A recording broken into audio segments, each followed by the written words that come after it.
Bismillahirrahmanirrahim. Alhamdulillahirabbil alamin. Wassalatu wassalamu ala asyrafil mursalin nabiyina Muhammadin wa ala alihi wa sahbihi wa man tabi'ahum bi ihsanin ila yaumiddin. Amma ba'd. Ayyuhal ikhwatul akhawat, jamaah semua yang dirahmati Allah Azza wa Jal.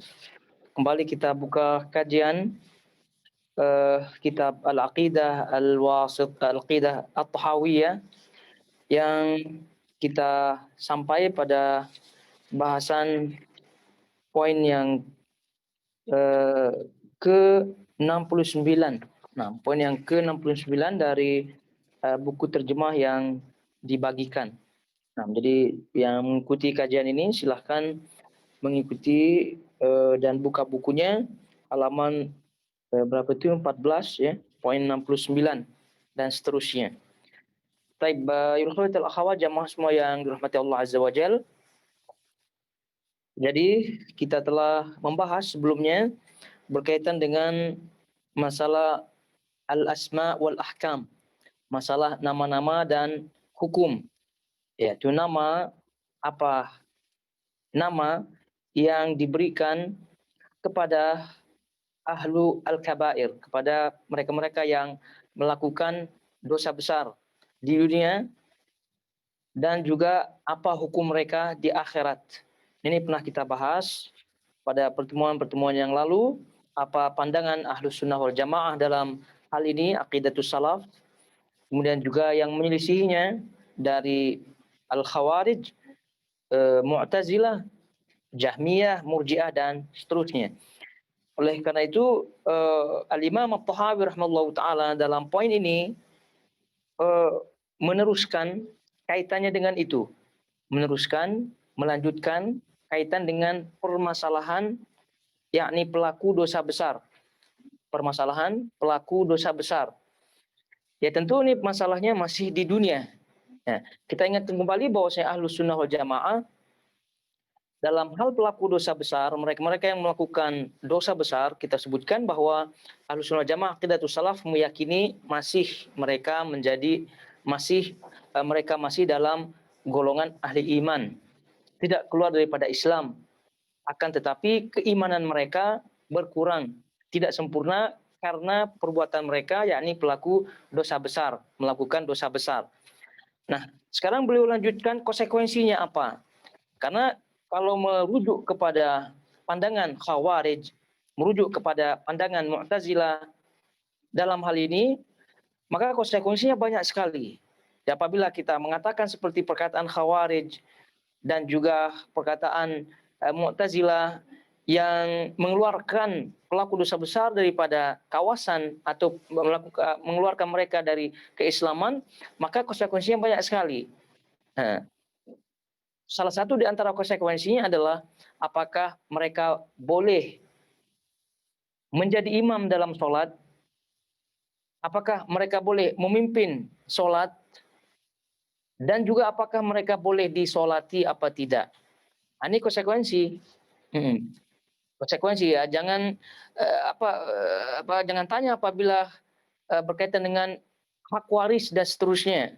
Nah, itu kalau sudah keluar daripada Islam ya tentu tidak boleh mendapatkan warisan dan seterusnya. Kemudian dikuburkan di kuburan kaum muslimin. Nah, ini hukum non muslim, hukum kafir. Nah, baik. Jadi poin yang ke-69 ini adalah lanjutan ya, konsekuensi daripada keyakinan bahwa pelaku dosa besar itu bolehkah mereka menjadi pemimpin dalam sholat, memimpin sholat, menjadi imam dalam sholat. Nah, itu dia. Oleh karena itu Al-Imam At-Tahawi rahimahullahu taala menyebutkan di sini di poin yang ke-69, beliau menyebutkan wa nara as-salata khalfa kulli barrin wa fajirin wa min ahli al-qiblati wa ala man mata minhum. Nah, jadi kata beliau, kami memandang sah, kami berpendapat sah sholat jamaah di belakang imam, baik yang soleh maupun yang fasik dari kalangan ahli kiblat, dan mensolatkan siapa saja yang meninggal di antara mereka. Ini adalah tentu lanjutan daripada pembahasan sebelumnya.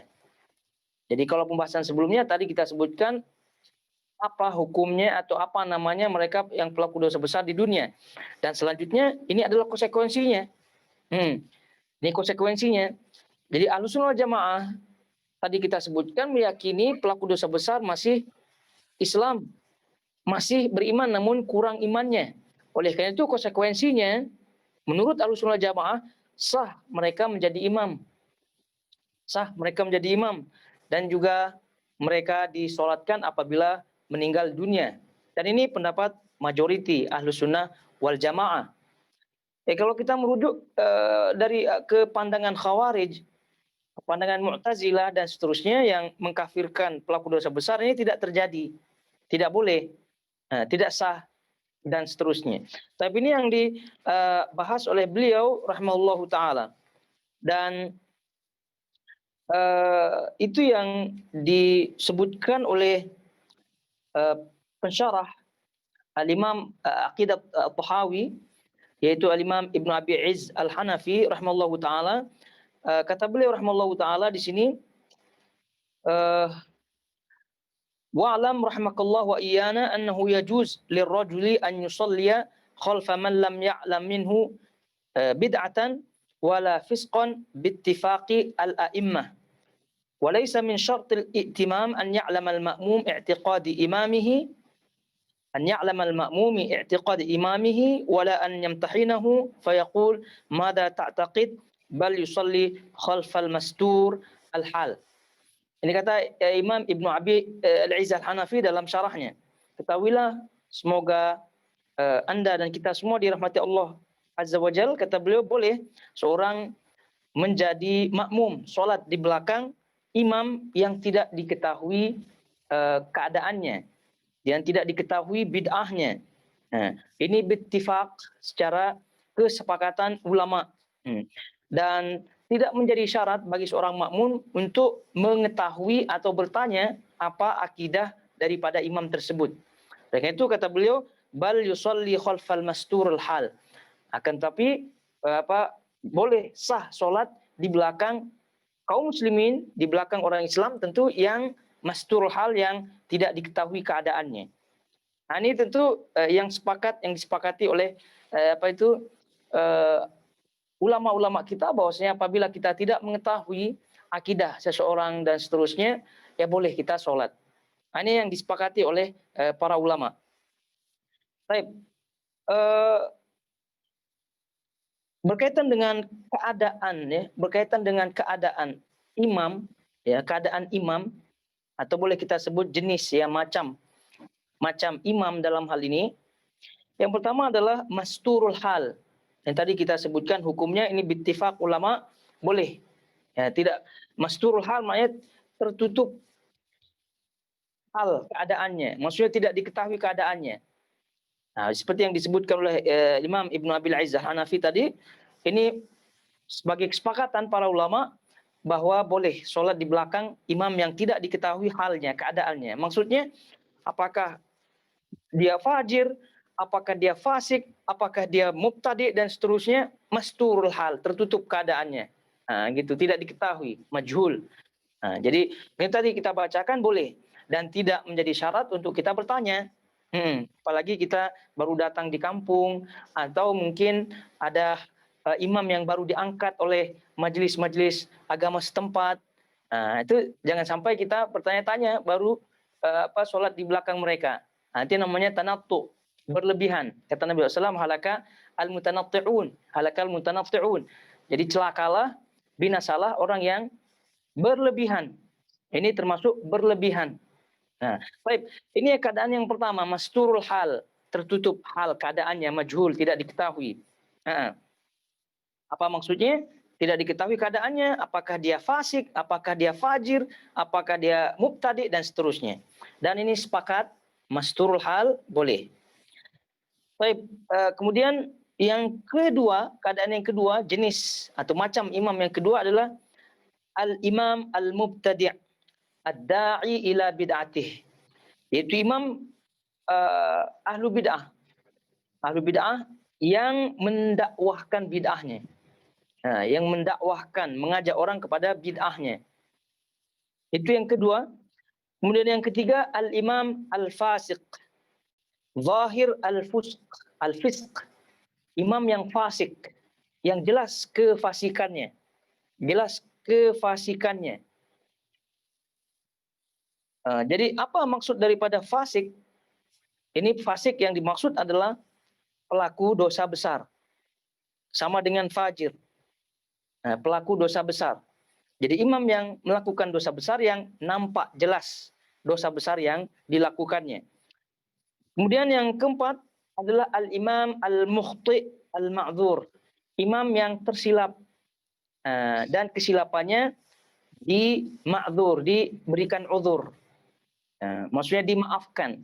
Imam yang tersilap dan dimaafkan.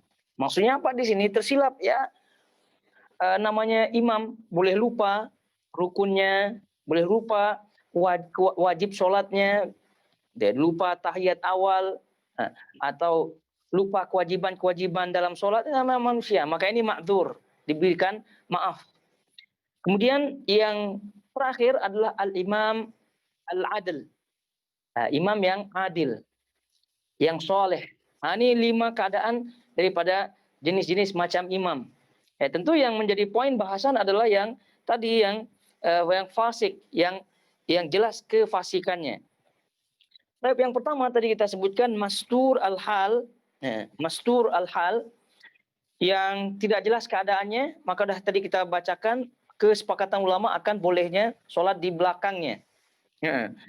Kemudian selanjutnya yang al-imam al-mubtadi'. Imam yang ahlu bid'ah, yang berdakwah kepada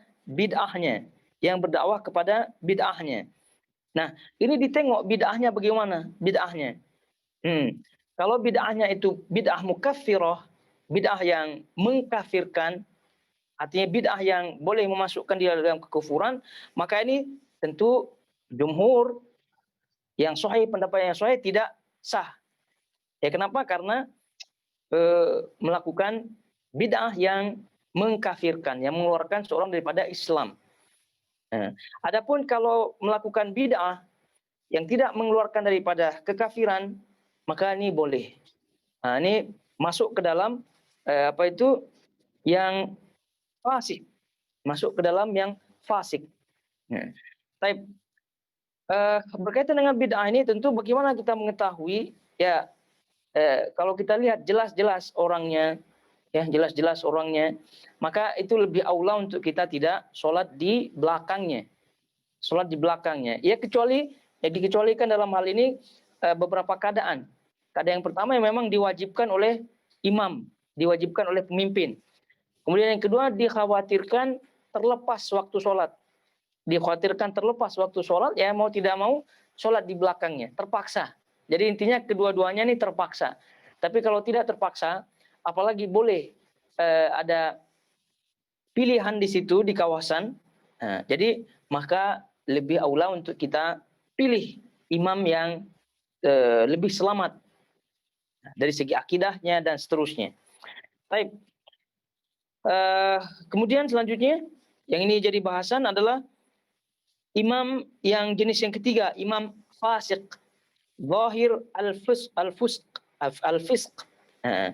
Imam yang fasik, yang jelas kefasikannya. Tadi maksud daripada kefasikan adalah pelaku dosa besar, melakukan dosa besar, dan terus-menerus melakukan dosa kecil. Itu ukuran fasik. Oleh karena itu kalau kita faham ukuran daripada fasik ini, maka kita faham apa yang dimaksud dengan imam yang adil. Imam yang soleh. Maksud imam dalam hal ini bahasanya imam sholat ya. Imam yang adil, imam yang soleh. Apa maksudnya? Maksudnya adalah imam-imam yang tidak melakukan dosa besar dan menjauhkan atau selalu tidak terlalu jatuh ke dalam dosa-dosa kecil. Artinya dosa kecil ini tidak ada yang terlepas darinya. Tidak ada yang bisa terlepas daripada dosa kecil. Namun israr, terus-menerus dalam melakukan dosa kecil ini yang jadi masalah. Jadi ukuran daripada fasik itu adalah melakukan dosa besar, dan terus-menerus tidak tobat daripada dosa kecil. Nah, maka tadi kita sebutkan imam yang adil, imam yang soleh adalah menjauhkan diri daripada dosa besar dan kemudian tidak terus-menerus tenggelam dalam dosa kecil. Ya, apabila dia terjatuh, apabila dia melakukan dosa kecil, ya setelah itu dia tobat, tidak mengulang lagi. Ya namanya manusia, ya ini tidak terlepas ya. Baik, itu dia. Nah, jadi masalahnya bagaimana? Masalahnya seperti yang disebutkan oleh Imam At-Tahawi rahimahullahu taala. Jadi menurut pendapat jumhur ulama, sebagaimana yang disebutkan di sini, bahwasanya boleh orang itu sholat di belakang imam yang fasik. Nah, imam yang fasik selama kefasikannya tidak kepada bid'ah yang mengkafirkan. Oleh karena itu dalam hal ini dua pendapat ulama yang dalam hal ini yang sangat besar yang dalam masalah ini adalah yang pertama, jumhur ulama tadi kita sebutkan membolehkan. Jumhur ulama membolehkan. Kemudian sebagian ulama seperti dalam riwayat Imam Ahmad bahwa tidak boleh seorang bermakmum di belakang orang yang fasik, zahir al-fisq. Orang yang fasik yang jelas kefasikannya. Ini diriwayatkan dari pendapat Imam Ahmad. Nah, dikecualikan dalam keadaan terpaksa. Tadi kita sebutkan, dikecualikan dalam keadaan terpaksa. Dipaksa oleh pemimpin, kemudian terpaksa takut nanti untuk terlewat waktu sholat. Kemudian adapun dalil jumhur ulama berkaitan dengan bolehnya seorang bermakmum di belakang imam fasik, imam yang fajir. Nah, itu ada hadis-hadis dhaif ya. Karena dalam hal ini hadis yang menyatakan secara sharih, secara jelas kebolehan bermakmum di belakang imam yang fajir, imam yang fasik, ini kebanyakannya dhaif. Tapi ini bagian daripada sisi pendalilan bagi jumhur, karena masing-masing yang dhaif karena satu sama lainnya menguatkan. Nah, jadi banyak hadis-hadis yang ada. Contoh, sallu khalfa kulli birrin wa fajir. Kullu birrin wa fajir.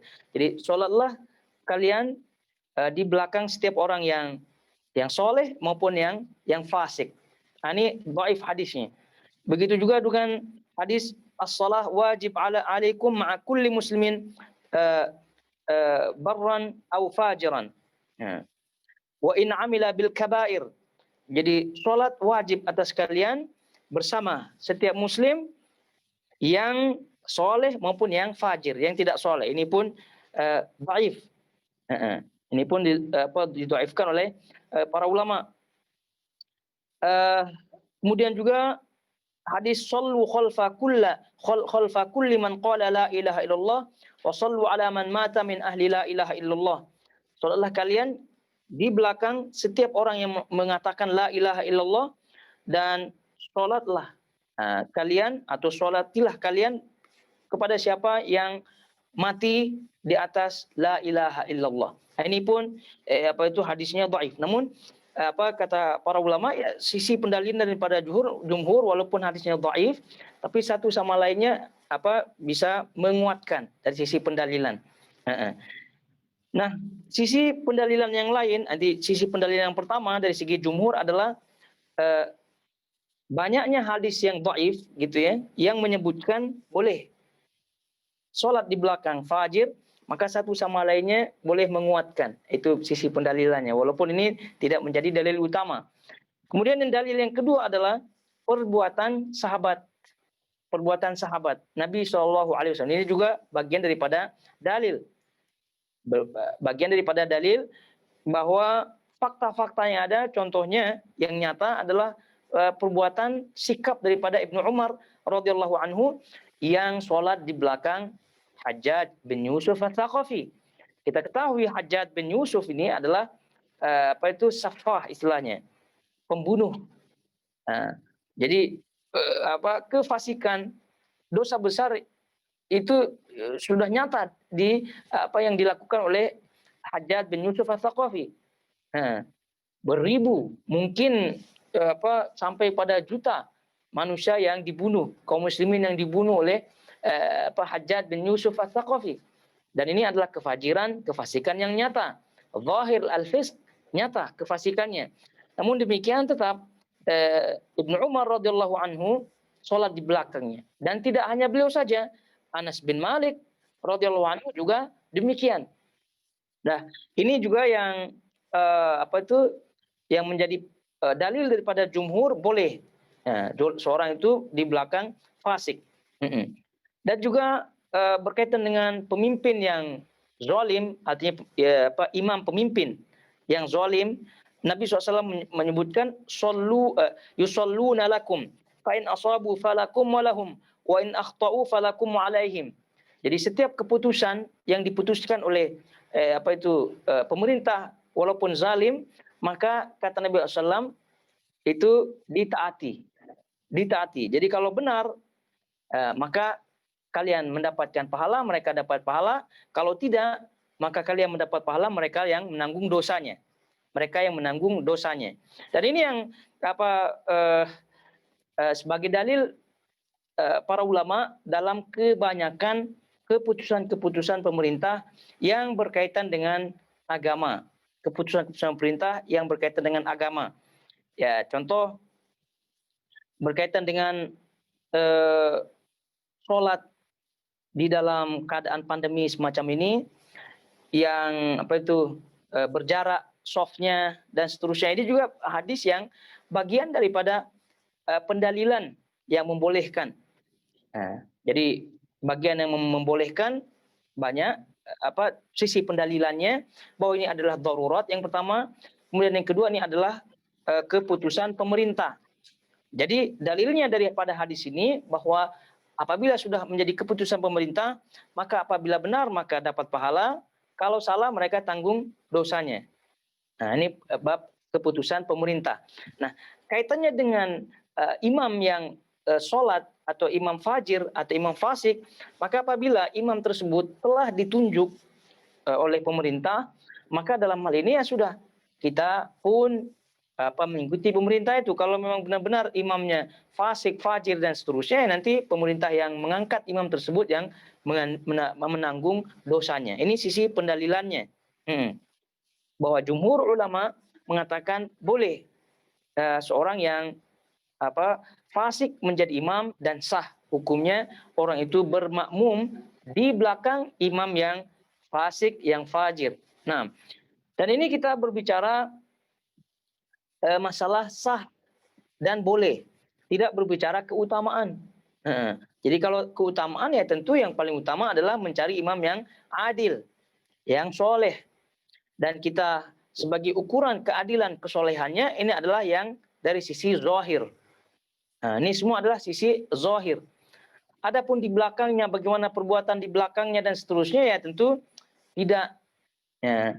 Jadi imam yang adil, imam yang soleh, sebagai ukurannya adalah tadi kita sebutkan menjauhi dosa besar dan tidak selalu tenggelam di dalam dosa kecil. Dan ditambahkan oleh para ulama juga kriteria sifat-sifat daripada imam yang adil, imam yang soleh ini adalah menjaga muru'ah. Atau dalam bahasa yang sering kita dengar, marwah. Muru'ah, wibawa. Wibawa.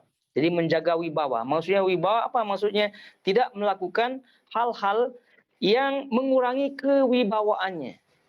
Hal tersebut tidak dosa, ya, tidak termasuk dosa kecil, apalagi dosa besar. Tapi ada hal-hal yang apabila dilakukan oleh seorang imam, maka wibawanya turun. Duduk-duduk di tepi jalan, gitu. Itu kan bukan dosa, itu tidak. Tapi kalau dilakukan oleh imam atau imam gitu ya, kiai dan seterusnya, ini wibawanya turun. Begitu. Jadi semua yang menurunkan kewibawaannya marwahnya atau muruahnya di pandangan masyarakat, maka salah satu di antara sifat imam-imam yang soleh, yang adil, menjauhkan itu semua. Menjauhkan itu semua. Nah, gitu. Nah, jangan pula ini berdalil untuk gaul istilahnya, gaul untuk kaula muda begitu. Ikut grup-grup atau klub-klub apalah begitu. Ala kulihal. Ini tentu yang ketiga nih yang sifat yang ketiga tidak menjadi ukuran ya, yang tidak menjadi ukuran utama. Tapi kalau dia bisa melakukannya, maka itu yang paling utama untuk dilakukan, untuk dipilih.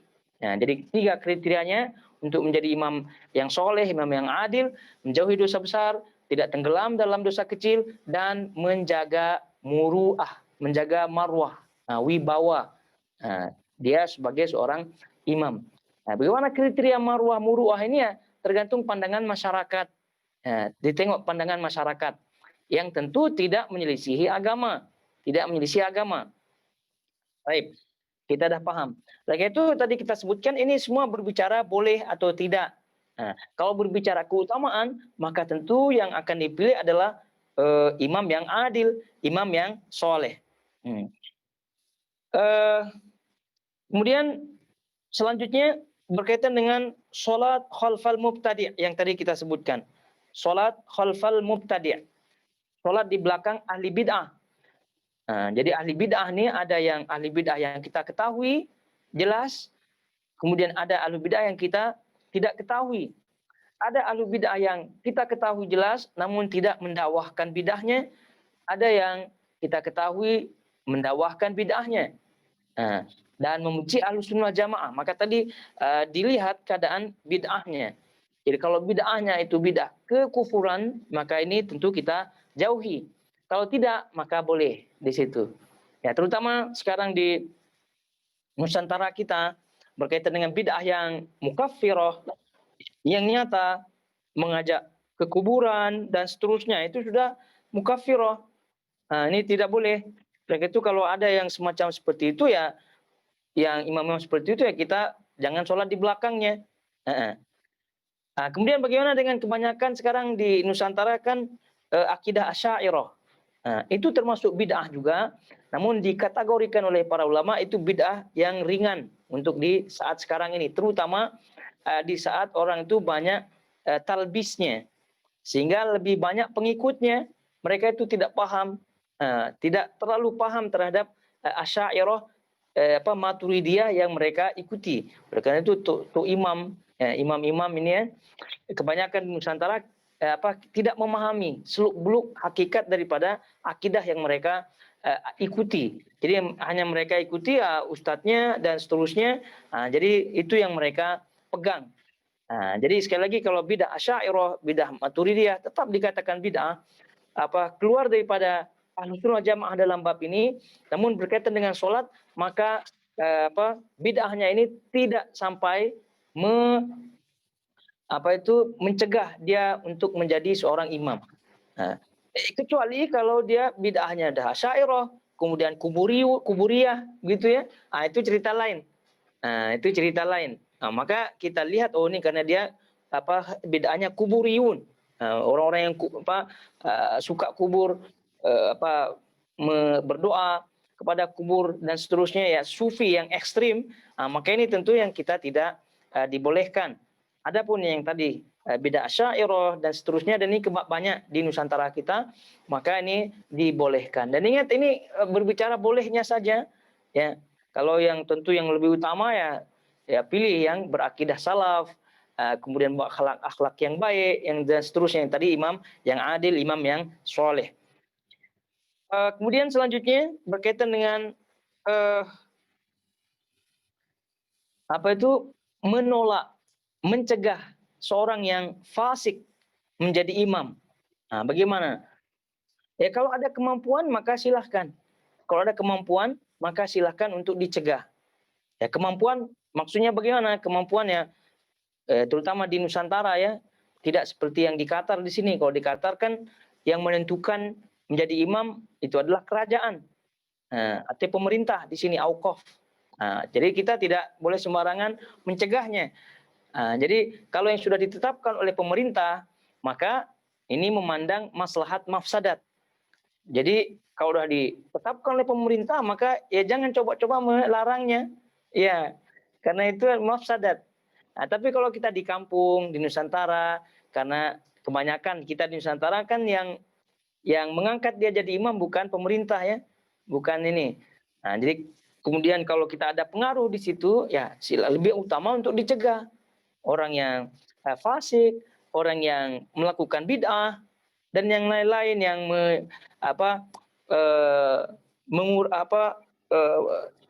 mengurangi muru'ah dan seterusnya, maka ini yang paling utama adalah yang adil, yang soleh. Ya boleh-boleh saja, mungkin ada di antara kita yang membangun masjid dari dananya dia. Jadi kalau udah dia yang bangun masjid kan ada pengaruhnya. Jadi berhak dia untuk mengangkat imam. Jadi kalau sudah demikian maka dipilih imam yang seperti tadi, imam yang adil, imam yang soleh. Gitu. Jangan memilih hanya suaranya saja, memilih hanya hafalannya saja. Tidak. Jadi karena itu dilihat akidahnya, dilihat kelakuannya secara zahir, dilihat akhlaknya, dilihat penampilannya, gitu. Jadi kalau ada yang akidahnya sama-sama bagus, akidah salaf, akhlaknya sama-sama bagus, tapi yang satu mencukur, memotong jenggotnya, yang satu tidak. Yang mana yang mau dipilih? Ya sudah jelas yang mengikuti sunnah Nabi Shallallahu Alaihi Wasallam. Itu ukurannya. Ada yang musbil, yang isbal. Itu juga bagian daripada pilihan. Jadi oleh karena itu hal-hal seperti ini berkaitan dengan mencegah mereka yang melakukan dosa, itu dipandang dilihat maslahat mafsadatnya. Dilihat, tapi hukum asalnya ya tentu kita cegah, karena ini merujuk kepada amar ma'ruf nahi mungkar. Amar ma'ruf nahi mungkar. Jadi karena amar ma'ruf nahi mungkar, maka harus memandang maslahat dan mafsadatnya. Baik. Kemudian Yulkhawatul akhawat rahimakumullah semuanya. Ini yang berkaitan dengan poin yang ke-69, yakni menjadi makmum di belakang imam yang fajir, imam yang fasik. Dan tadi kita sebutkan macam-macamnya. Kalau yang masturul hal, yang tidak diketahui keadaannya, maka tadi kita sebutkan jangan coba-coba. Artinya jangan bertanya dan seterusnya. Jangan jadi orang mutanatti istilahnya. Baru balik kampung untuk cuti, begitu. Paling cutinya 2 minggu saja, atau paling lama sebulan saja, gitu. Terus imamnya pun ganti-ganti di masjidnya itu. Jadi satu-satu ditanya. Ini namanya tanattu. Ya, tidak boleh. Baik. Kemudian selanjutnya, masalah berikutnya yang ke-70. Kata beliau rahimahullahu taala, wala nunzila ahadan minhum jannatan wala naran wala nashhadu alaihim wala nushhidu alaihim bikufrin wala bisyirkin wala binifaqin ma lam yadhhar minhum syai'un min dzalik wa nadhara sarairahum ila Allah taala. Baik. Atau sebelum ke masalah yang ke-70, kita lupa di sini yaitu masalah wa ala man mata minhum, dan mensalatkan siapa saja yang meninggal di antara mereka. Ini tadi kita belum sebutkan. Jadi kita dah paham berkaitan dengan sholat di belakang imam. Yang jenis-jenisnya tadi kita sebutkan. Nah sekarang sholat atau mensolati. Dalam kehidupan ini mensolat. Ada yang sholat dan mensolati. Dan tadi ini adalah bagian daripada konsekuensi daripada permasalahan al-asma dan al-ahkam. Jadi ikutan atau lanjutan dari konsekuensi bahasan al-asma wal ahkam. Ini bagi Mu'tazilah, Khawarij ya tidak boleh lagi karena kafir dah. Dah kafir, mati dalam keadaan kafir. Baik. Berkaitan dengan hal ini, ya tentu para ulama berbeda pendapat dalam hal ini. Ya, ulama Ahlus Sunnah wal Jamaah. Ini kalau ulama Khawarij, Mu'tazilah ya tentu ini tidak dalam bahasan. Nah, tapi ini yang dalam bahasan adalah ulama Ahlussunnah wal Jamaah. Ya, jumhur ulama mengatakan yusalla alaihim, mereka disolatkan. Nah, mereka disolatkan. Mereka siapa? Yang itu menjadi bahasan yang fajir, yang fasik. Yang fajir, yang fasik. Ya, pelaku dosa besar, kemudian yang terus-menerus melakukan dosa kecil. Apa saja, membunuh, berzina, minum khamar, dan seterusnya, pelaku dosa besar. Nah, intinya jumhur di sini berpendapat boleh. Nah, yang kedua adalah pendapat yang mengatakan di antara Ahlussunnah Jamaah mereka tidak disolati. Mereka tidak disolati.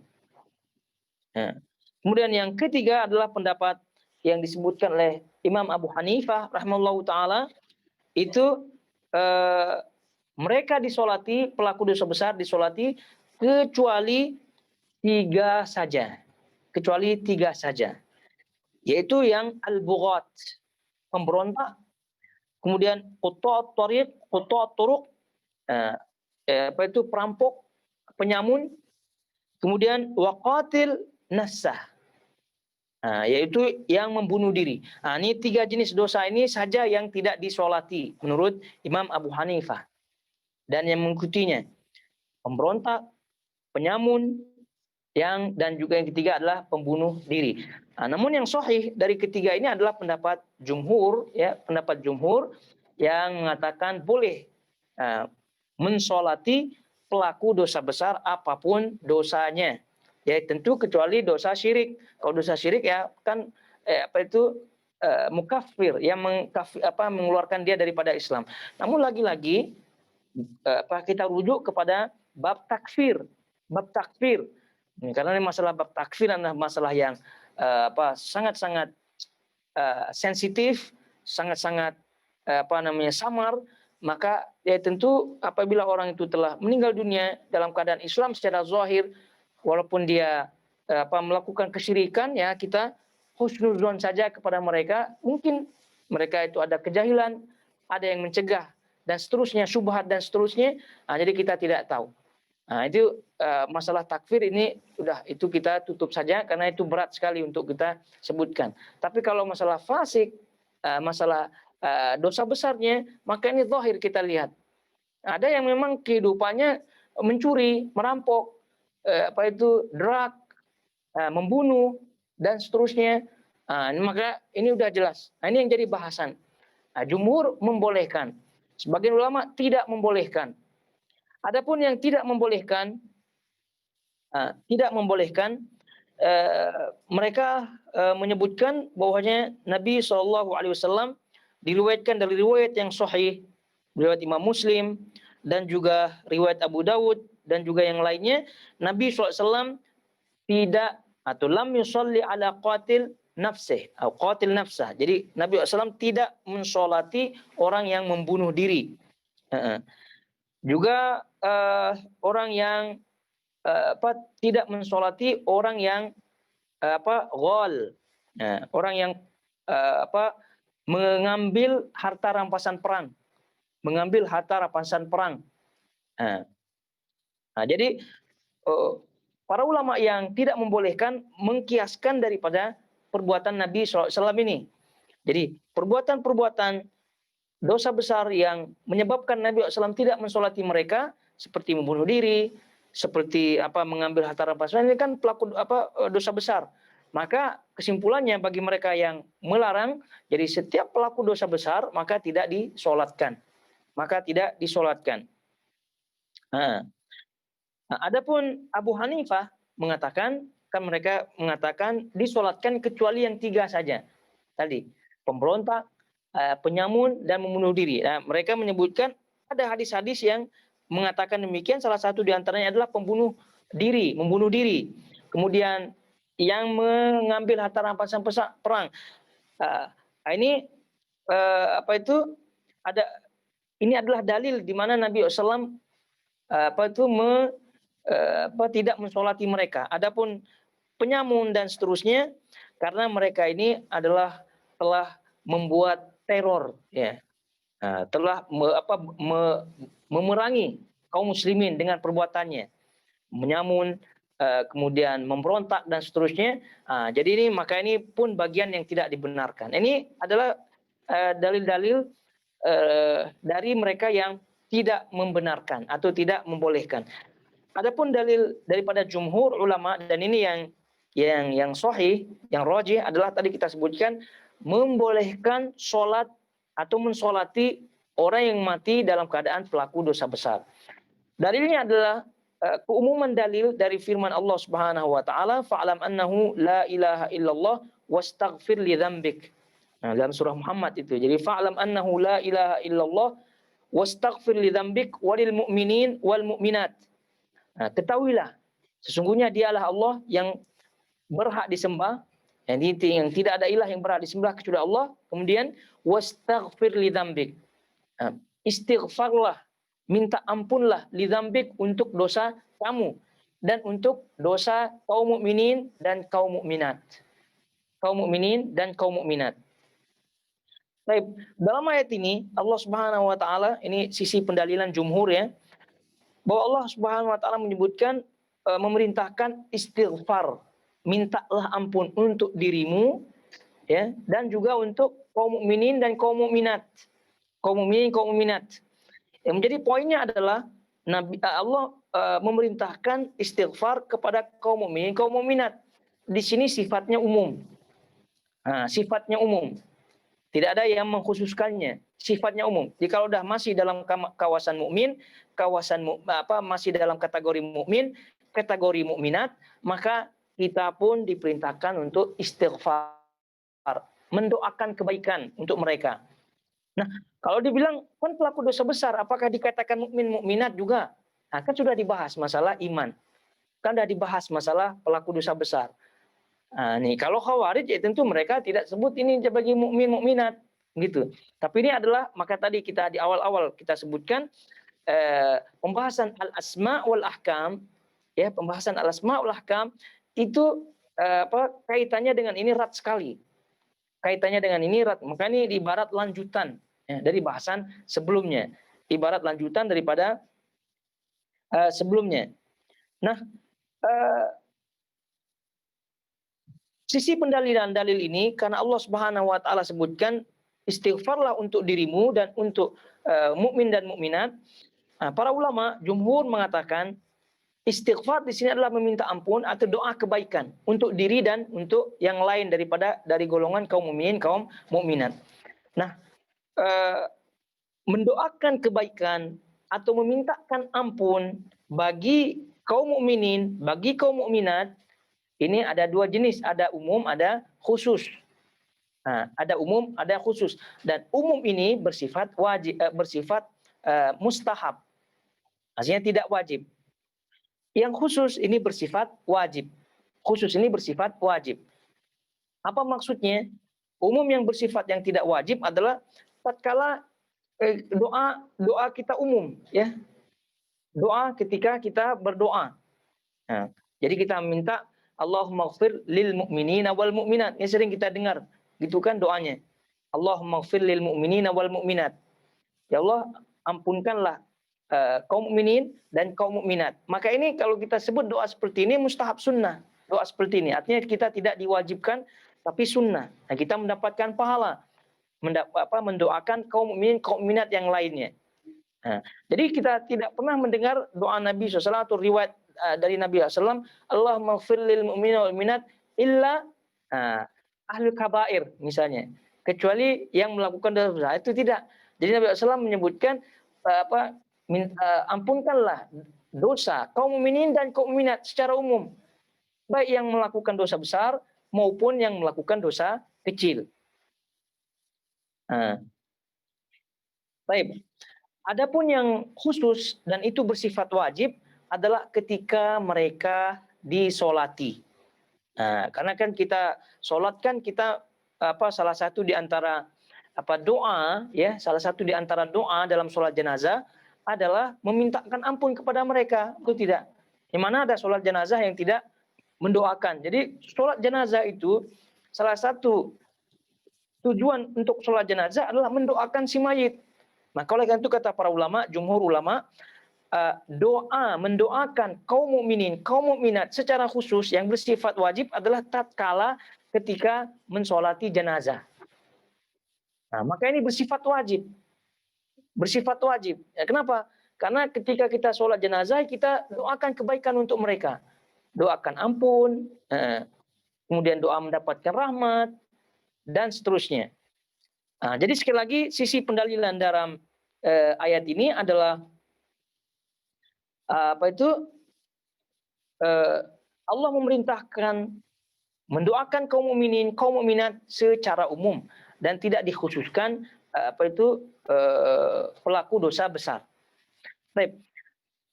Adapun Nabi Shallallahu Alaihi Wasallam, jadi ini doanya dalilnya bersifat umum ya, bersifat umum. Kemudian adapun perbuatan Nabi Shallallahu Alaihi Wasallam, perbuatan Nabi berkaitan dengan yang tidak mensolati yang membunuh dirinya, kemudian juga yang tadi mengambil harta rampasan perang sebelum dibagikannya, atau bahkan orang yang berhutang mati dalam keadaan hutang, itu kata para ulama jumhur menjawab bukan berarti Nabi tidak mensolati, lalu kemudian para sahabat tidak mensolati. Bahkan Nabi Shallallahu Alaihi Wasallam menyebutkan Sallu ala sahibikum. Nabi SAW memerintahkan sholatlah kalian untuk sahabat kalian. Nah, jadi itu adalah perintah dari Nabi. Ini menunjukkan bahwasanya Nabi SAW memerintah yang lain untuk mensolati. Nah, jadi beliau Shallallahu Alaihi Wasallam memang tidak sholat, tapi beliau memerintahkan sahabat-sahabatnya untuk mensolati mereka. Nah, yang tadi jenis-jenis yang tadi pelaku dosa besar. Jadi ini menunjukkan bahwasanya sementara kita ketahui sebelumnya hukum daripada sholat jenazah adalah fardu kifayah. Fardu kifayah, tidak fardu ain. Fardu ain adalah fardu yang harus dilakukan oleh individu, orang per orang, seorang muslim, dan tidak gugur kewajibannya kecuali setelah dia melakukannya. Kalau fardu kifayah adalah gugur kewajiban apabila sebagian kaum muslimin telah melakukannya. Maka fardu sholat jenazah hukumnya fardu kifayah. Nah, oleh karena itu Nabi SAW mengkifayahkan, mewakilkan sahabat-sahabatnya untuk mensolati orang-orang yang beliau tidak solati. Nah, sisi pendalilan daripada jumhur ulama ini adalah dibolehkan ya sholat atau mensolati orang yang fajir, orang yang fasik, orang yang ahlu bid'ah, selama bid'ahnya tidak mengkafirkan dia, maka dalam hal ini hukumnya boleh. Hukumnya boleh. Yakni fardu kifayah bagi yang lain untuk mensolatinya. Bukan berarti tidak boleh. Namun di sini ditekankan oleh para ulama, ini hukumnya boleh. Adapun orang-orang yang memiliki pengaruh, orang yang memiliki jamaah yang dilihat sebagai contoh, maka dalam hal ini tentu lebih utama untuk dia tidak sholat. Orang-orang lain yang silakan sholat tapi dia bukan, dia tidak sholat. Tujuannya apa? Tujuannya untuk sebagai pelajaran. Nah, ini kalau tujuannya, sebab itulah para ulama menyebutkan Nabi SAW tidak mensolati mereka, ya, ini lebih untuk sebagai pelajaran bagi yang masih hidup, bahwasanya perbuatan mereka ini tidak layak dicontoh, tidak boleh dicontoh. Tadi membunuh diri, melakukan dosa besar-besar yang lain, berhutang, mati dalam keadaan hutang dan seterusnya.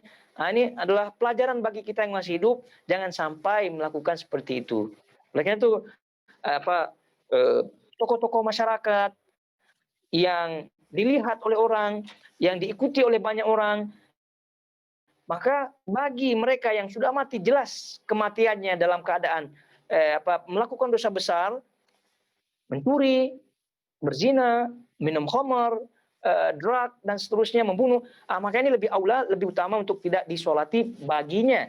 Nah, jadi supaya orang memandang, oh ini apa pelajaran bagi kita. Bagaimana kalau kita mati dalam keadaan demikian, jadi orang pun pandangan orang buruk. Nah, ini sudah jelas ya. Jadi masalah ini maka bagi bagi kita yang tidak mengetahui ini orang mati apa tidak, terutama kita Masjidil Haram, ya kita Masjidil Haram, atau kita balik kampung tiba-tiba ada orang yang meninggal. Nah, seperti tadi kalau masturul hal, ya tidak jelas keadaannya, jangan ditanya-tanya. Nah, gitu udah, Bismillah ikuti saja sholat jenazahnya, atau kalau ada kesempatan ikuti ke kuburannya, pengkuburannya, karena kita tidak tahu keadaannya, dan itu tentu banyak pahalanya. Nah, ini kita berbicara yang sudah diketahui jelas keadaannya. Baik, akhwat, jamaah semua yang dirahmati Allah Azza wa Jalla, lalu kita lihat halaman 70, halaman 15, poin yang ke-70. Poin yang ke-70, Al-Imam At-Tahawi menyebutkan, kita tak boleh, tadi sudah dibacakan teks Arabnya, kita tak boleh memastikan mereka masuk surga atau neraka.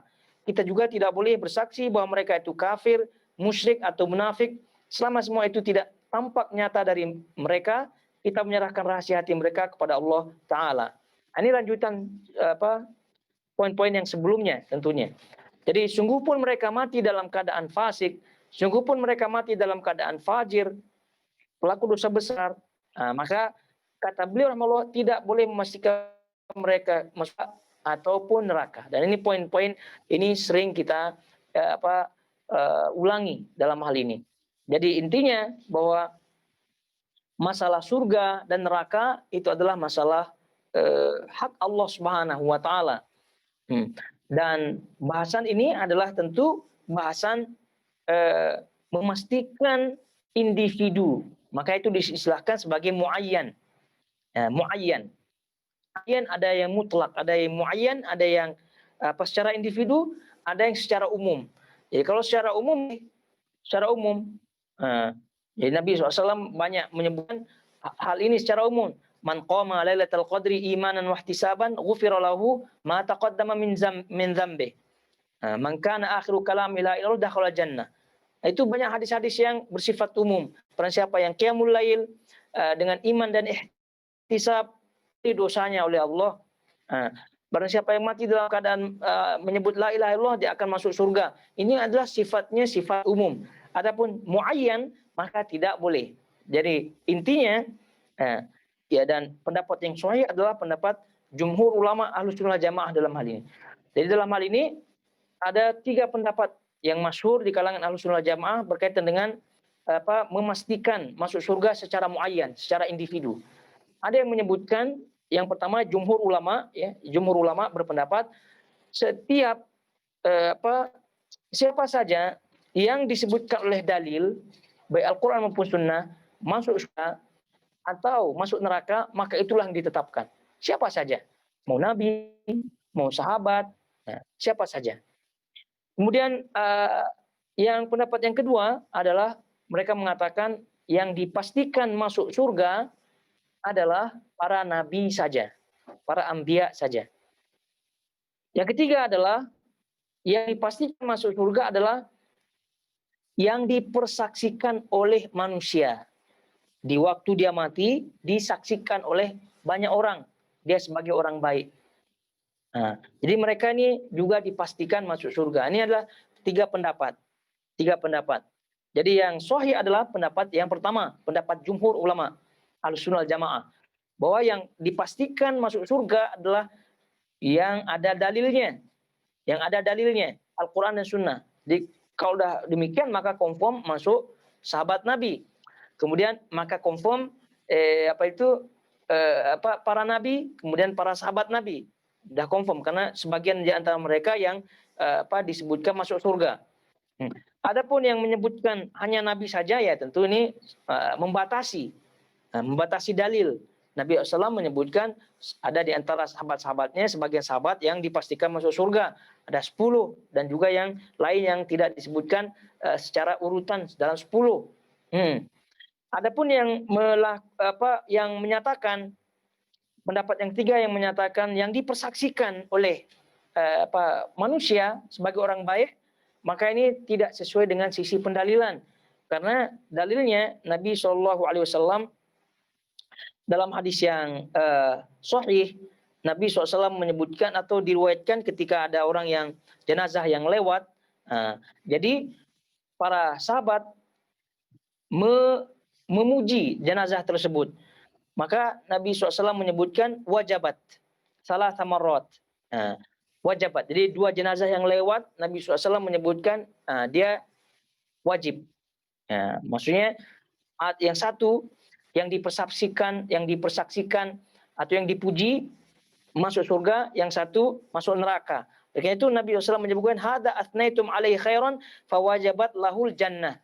Jadi orang jenazah yang tadi yang kalian puji, kalian persaksikan orang baik, maka dia masuk surga.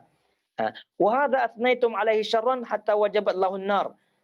Adapun yang lain, yang satu lagi kalian mempersaksikan dia sebagai orang yang buruk, maka dia pun masuk neraka. Ini sisi pendalilan yang ketiga. Namun dijawab oleh jumhur bahwa ini adalah khas untuk Nabi SAW, khas untuk Nabi, karena tidak ada yang mengetahui dengan pasti ini adalah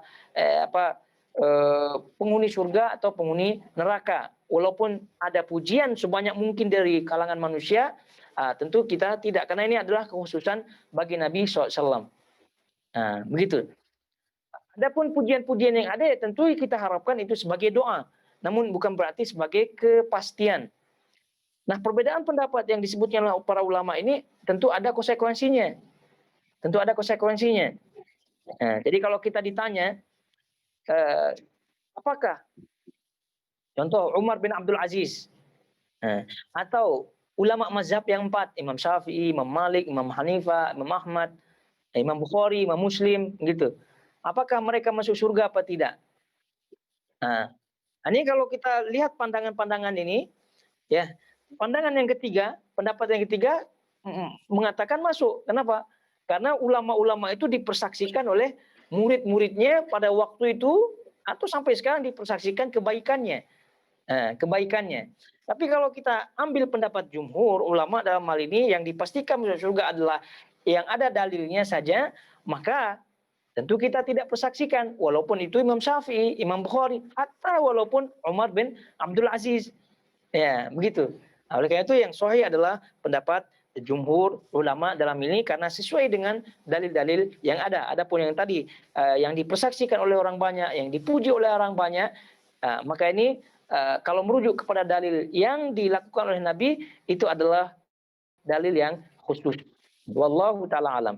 Ya, ala kulli hal, inilah dia yulkhawatul akhawat berkaitan dengan poin-poin yang tadi kita bahas.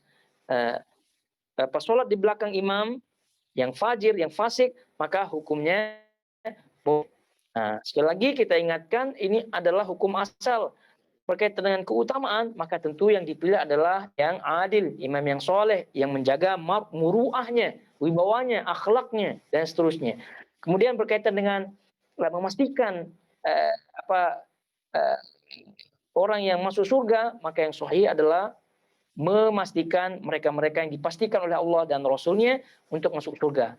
Jadi itu kita tidak memastikan para imam-imam yang lain, walaupun mereka memiliki amal soleh yang luar biasa dan seterusnya, namun karena tidak ada dalil yang memastikan mereka masuk surga, maka kita pun tidak mengatakan mereka masuk surga.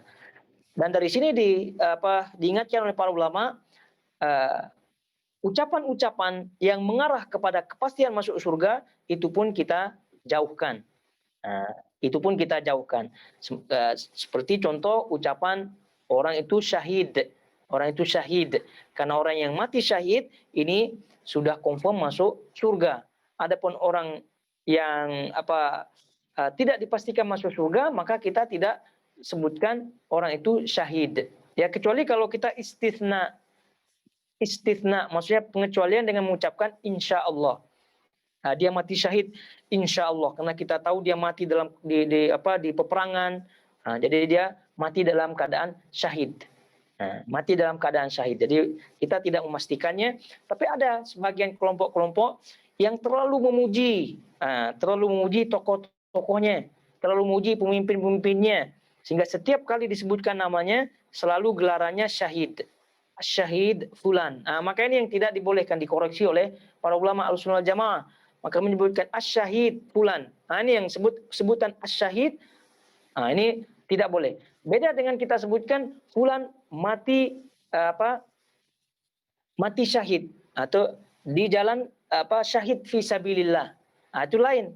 Kita mengisahkan dia memang faktanya meninggal dalam perang. Jadi kita sebut dia fulan mati syahid fi sabilillah.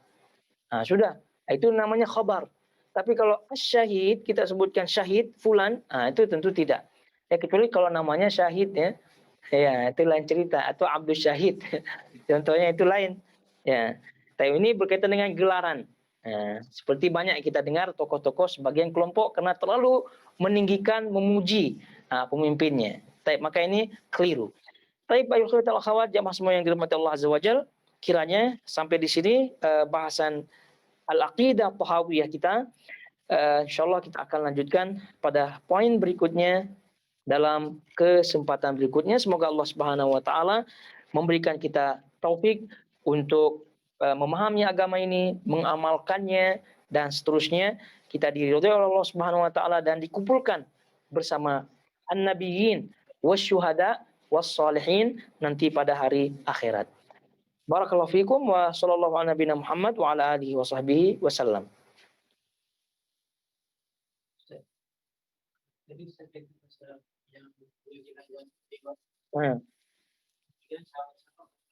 Mempersaksikan kebaikan, yang satu kebaikan, yang satu keburukan. Ya mungkin saja dia sebut ini orang baik gitu. Yang satu jenazah lagi ini orang buruk lah, tak baik. Sebab itu Nabi SAW menyebutkan berdasarkan persaksian kalian, maka yang satu yang kalian persaksikan yang baik maka dia masuk surga, yang satu kalian persaksikan orang buruk maka dia masuk neraka. Ini yang dipakai dalil oleh pendapat yang ketiga. Bahwasanya siapa-siapa yang dipersaksikan oleh orang ramai baik, maka boleh kita persaksikan dia sebagai ahli surga. Kebalikannya, siapa saja yang dipersaksikan oleh orang ramai sebagai ahli keburukan, maka kita sebut dia sebagai ahli neraka. Sebab itulah dijawab oleh jumhur bahwasanya dalil yang seperti ini adalah dalil kekhususan Nabi. Buktinya banyak di antara orang-orang setelah Nabi wafat ya di zaman sahabat, banyak orang-orang yang meninggal yang dipersaksikan baik atau sebaliknya dipersaksikan buruk, itu tidak ada komen sedikit pun dari sahabat-sahabat Nabi SAW. Jadi kalau ini sisi pendalilan ini secara umum, baik itu untuk Nabi maupun yang lain, maka sudah pasti ada riwayat-riwayat yang menyebutkan sahabat pun mempersaksikan orang-orang di sekitarnya itu menjadi ahli surga ataupun menjadi ahli neraka berdasarkan persaksian orang ramai, orang banyak. Tapi tidak ada riwayat tersebut. Sehingga pendapat yang ketiga ini tergolong lemah. Nah,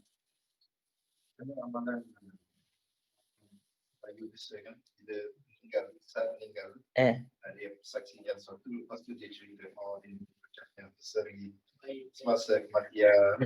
Pak semestinya jadi persaksian dalam hal ini bukan persaksian yang berbentuk ritual macam itu. Jadi dia khawatirkan tidak ada sunnahnya ya, menyelisih sunnah. Kalau itu yang menjadi rutin dia, itu dikhawatirkan masuk bid'ah. Karena ada sebagian orang yang sebelum sholat ditanya dulu jamaahnya. Ditanya dulu jamaah, apakah kalian mempersaksikan orang baik begitu? Ya, kami ada sebagian macam itu. Maka ini menyelisih sunnah. Nabi SAW mensolati para sahabat Musaidah, sholat langsung, tidak perlu bertanya-tanya. Adapun persaksian semacam itu ya termasuk ya kita harapkan termasuk berita gembira atau termasuk doa, tapi tidaklah formal. Dibuat formal dalam bentuk seolah-olah itu sebagai bagian daripada ibadah sholat jenazah tersebut. Macam tadi, sebelum takbir ditanya dulu, apakah kalian mempersaksikan orang baik? Ya, 3 kali pula ditanya. Itu menyelisih sunnah. Silakan persaksikan dengan kawan-kawan pelayat-pelayat yang ini memang masya Allah. Ya, kita anggap dia orang baik, insya Allah. Begitu itu aja dah selesai. Tidak perlu seperti tadi formalitas semacam report kepada imam ya bahwa ini orang baik. Baik. Wassalamualaikum warahmatullahi wabarakatuh.